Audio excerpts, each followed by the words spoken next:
This is a quick video.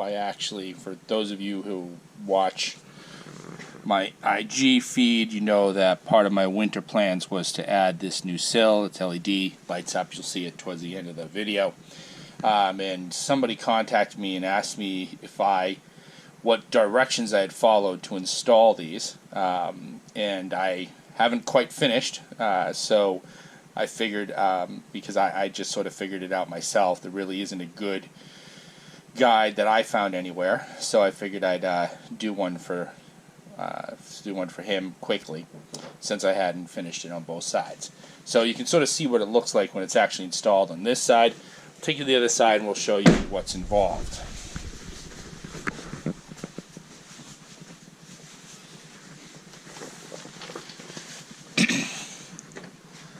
So the tools for this are actually pretty straightforward. The first thing you're going to need is some good pry tools. You guys have all seen me in my other videos. I have a number of sets. This is the one that I find particularly good for this one. It is plastic, so you don't scrape up your paint. It is thick and strong. It won't bend, because the standard sills are actually just really well taped on there. They've got this 3M two-sided tape on it. They've been on for a long time, and they're put on with a lot of pressure, so they are painful to take out. They will take a while to you just slip it in there, pull it up, slip it in there, pull it up until you get the whole thing off. As you can see, you're going to curve it in the process. So naturally, this has got like a metal backing, as you can see, so it's actually pretty easy to return it to stock if you want to put it back on at some point. So I'm going to save mine in case I ever go back. But it's not really damaged per se. It just needs to be cleaned up a little bit in the process of taking it off. Now, once you take it off, you're going to have a lot of residual glue. You can see I still have a little bit, even after a lot of time taking it off. Now, you could leave it there potentially. Many of you follow me know that I don't do things the simple way, or the easy way most of the time, partially because I'm a bit of a perfectionist. So I got as much of that glue as I could off. Now, how do you get the glue off? Well, for those of you who've removed emblems and stuff before, goof off is the stuff when it comes to this. There's different versions of this particular tool thing, but you can get this at Home Depot. You got to be careful not to leave it on too long or not to put it all over the place, but what you do is I will tape off, I've already pulled the other tape, I will tape off a bigger area. I'll use the tape to spray it within the tape and keep it on the adhesive parts, and then with a rag I just wipe it down any place else that I oversprayed, and then from there you just work your way through it, and you give it a little time to do its magic, and then you just have to scrape it. And I use another interior tool, this one, to scrape it. I use the blade part, and it's just all, elbow grease from there. And once you get at least the heavy parts where there's significant height change done, then you can just do another cleaning.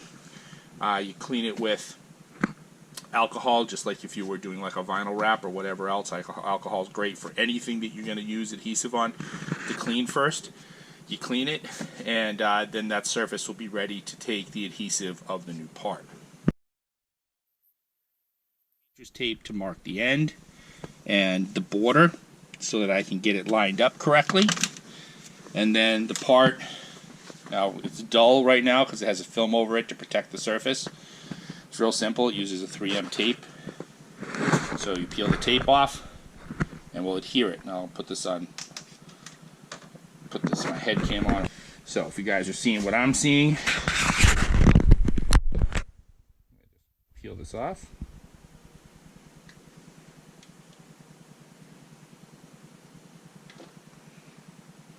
Getting the edge on this is always easier said than done.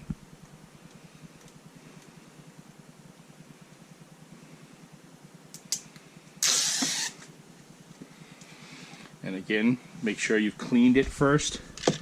Now, notice I've also taken off the seal, the seal here, and pulled back the interior trim. which you can also snack back with an interior trim removal tool, and then you just pull this up.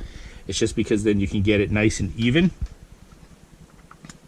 The plug is going to go, the power cord has to go under. We'll talk about getting that done in a second. And then I'm going to use these different tape lines that I made to mark the end and the bottom of where it goes.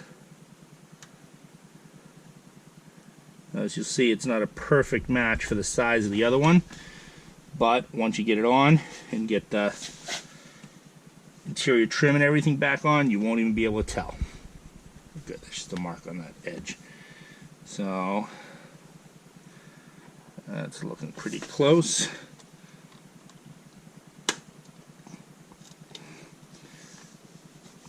Good.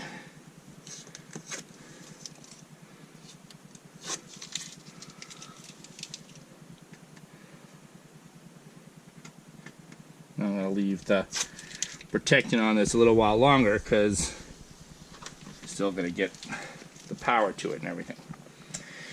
Now from there, there's the aspect of the power.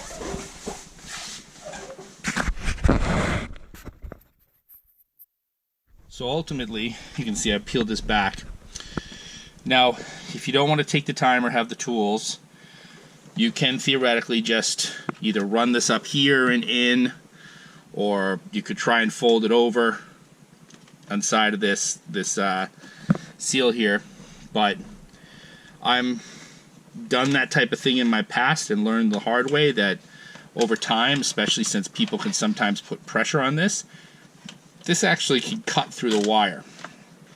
And I don't like running it up there because it can come out and all sorts of stuff. So I've used a Dremel, and I've grounded a notch here, big enough for the wire. I'm going to put the wire through that, and then I can put my seal back on over it. And then I'll be able to feed the wire up that way.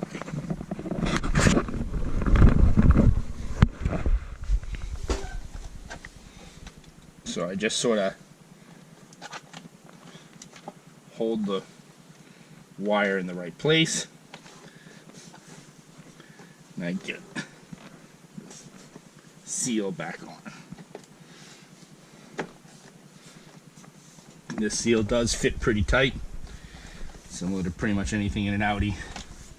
Not a lot of give. So this particular version comes with a clip. There's an extension to this. So I'm going to run this clip and the extension up here into this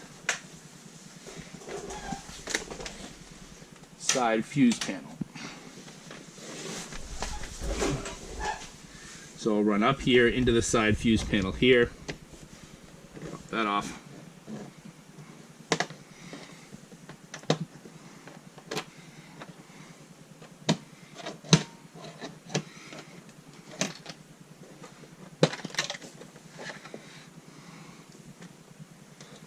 So you can see I've already got some other electrical stuff going on here. I'm going to run it up here, and then actually there's the light under here, I believe. Yep, right under here. And I'm going to take that light, which turns on when the door opens, and use it to power the LED on this. So I'll be able to peel this back a little bit, and it should be enough to actually get it in there with that extension.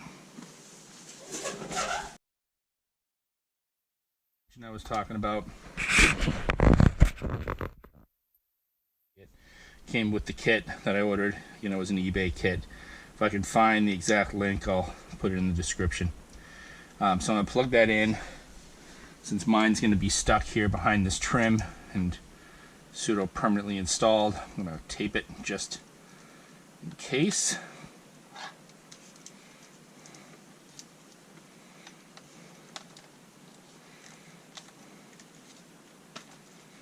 Those of you who find this obsessive, it is. But, little known story, one of the first cars I built when I was in college at the time.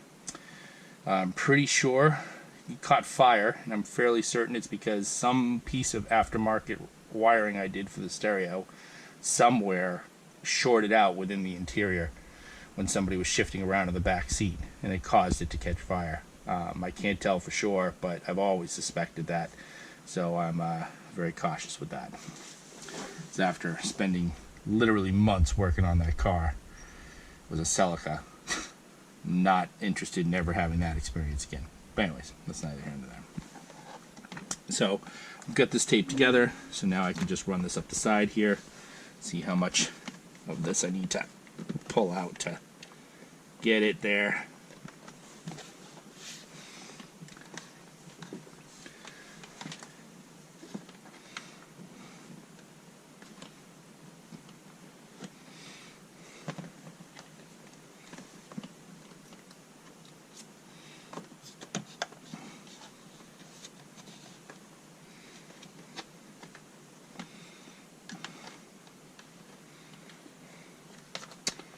Alright, could take the rest of that out, but it's probably easier just to use a pull string.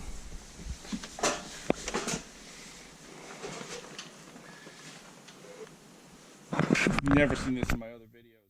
Yeah, there's all sorts of tools that they sell for pull strings, or people use flat wires and flat straps and stuff like that.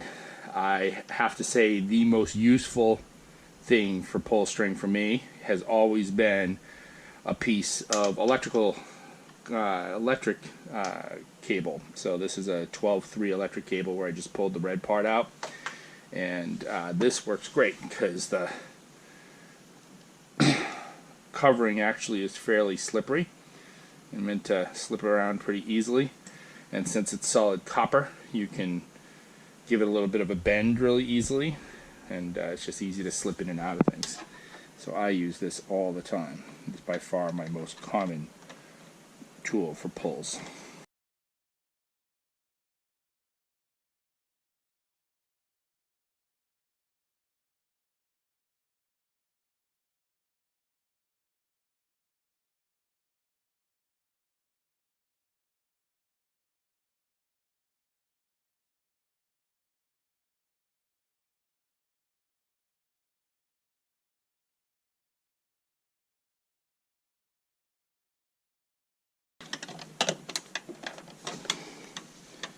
Now I'll get that part way in. Up here I can sort of bend it over so it won't move. And then I can use this to work my way up. Just tuck it in.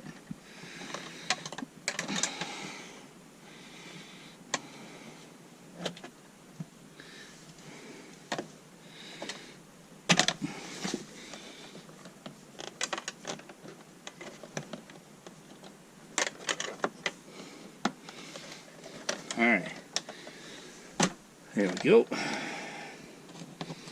Now I'll use that to make sure the lip is over. So essentially the pull string is through now.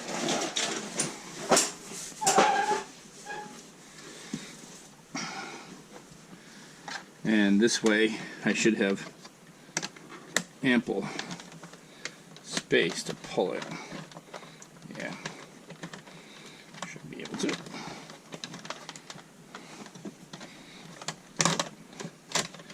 Yeah. And so I should be able to get this up easily. Even though it's got this way, this will stay inside of the trim. And I should be able to just get that edge up there.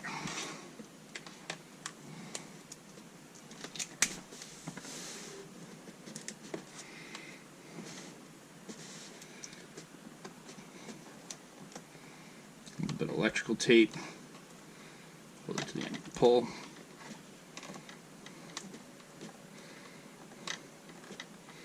Doesn't have a lot of resistance, so it should be pretty simple.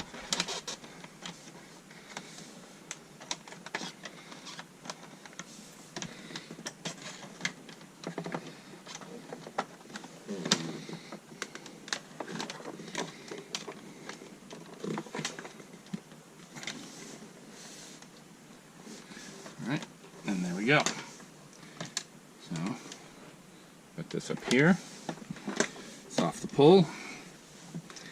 And now, I can just put this trim back on. And it's got different little alignment pins here. You can see you got to get sorted on here. And once you get them in the right place,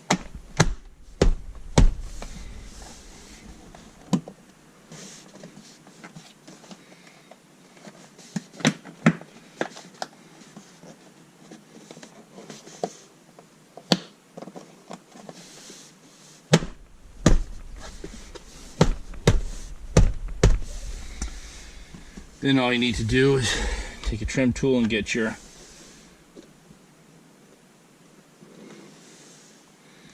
rubber seal back overlapping over that, so you get water nice and watertight, nothing in the way. That looks good. And this is installed. So what we got to do now is get the electrical to both sides, and that's going to come from that light under there, which we'll do next.